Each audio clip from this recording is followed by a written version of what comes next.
Hi everyone, welcome back to Pepper's D&D Corner. Now before I jump into this episode, I want to talk real quick about last episode.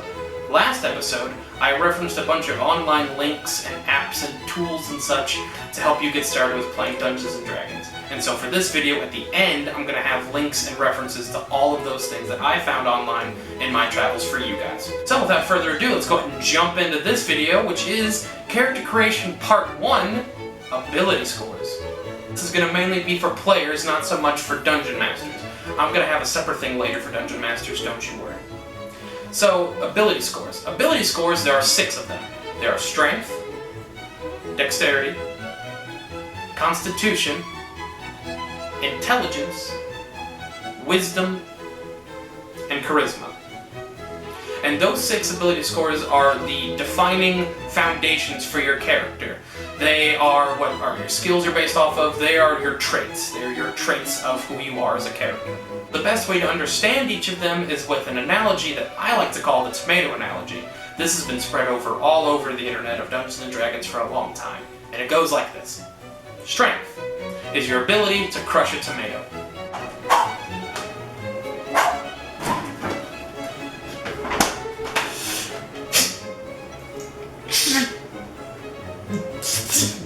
Tomato! God dang it, tomato! Dexterity is your ability to dodge a tomato that's being thrown at you by an assistant who is mad about last episode when I threw a bunch of dice at him. Dev, where you at? I think I got an idea for the next part. Dev. Yeah! Ha! How's it feel to have something thrown at you? Not great. Yeah, exactly. Don't do it, please. Constitution is your ability to eat a bad tomato. Ooh, tomato.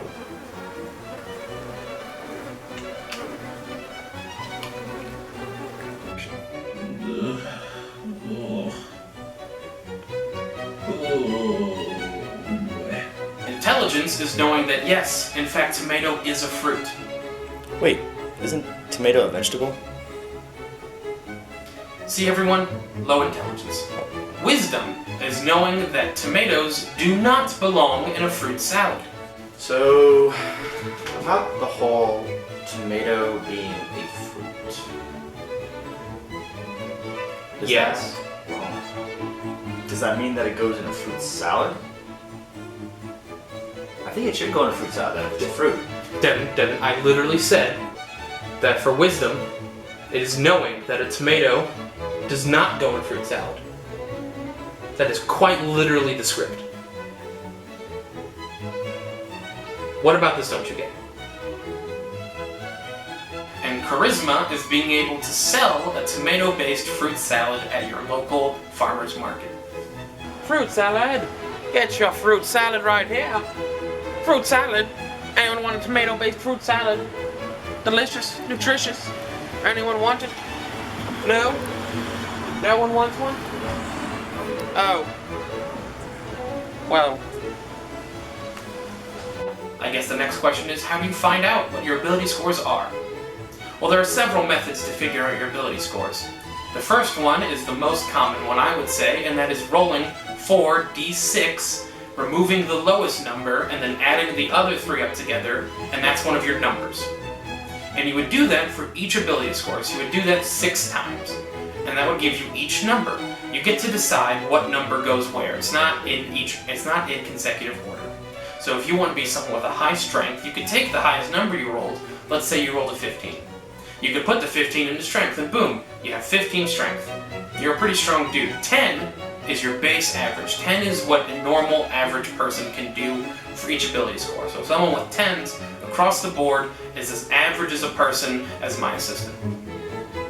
What? Yep. The second method to figuring out your ability scores would be point buy. Point buy essentially states that each ability score from 8 to 15 has a monetary value, and you would have $27 to spend. 8 costs $0. You could put an 8 into anything. 8 is, again, subpar below what a normal person would have. And so you would go from 8 to 15. 15 would cost 9. And so you would buy your 6 ability scores depending on what you want to put where. So it's a little bit more modular, it's a little bit more choice-oriented for the player.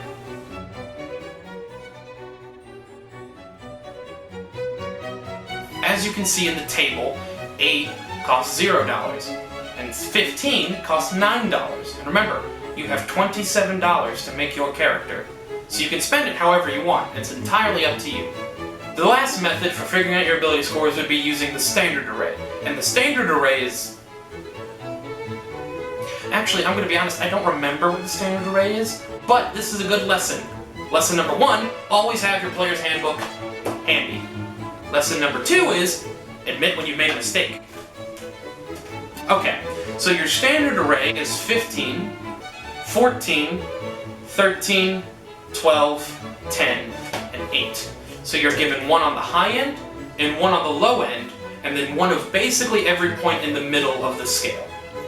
You have your ability scores. However you got them, congratulations, you have your 6 ability scores. So, each ability score gets a modifier. Now modifiers are what you use when you roll the d20 to do something.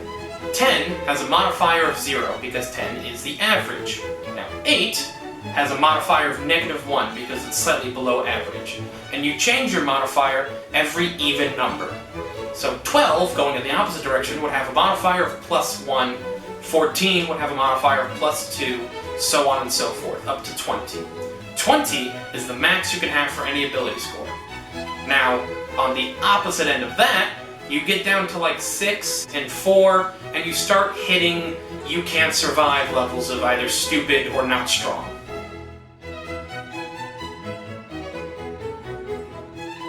Now you have your character with all their modifiers.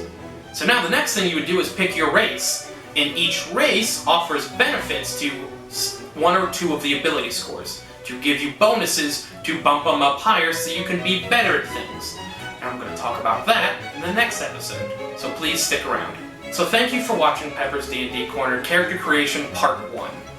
I hope you stick around for Part 2, because this is where it starts to get kind of fun.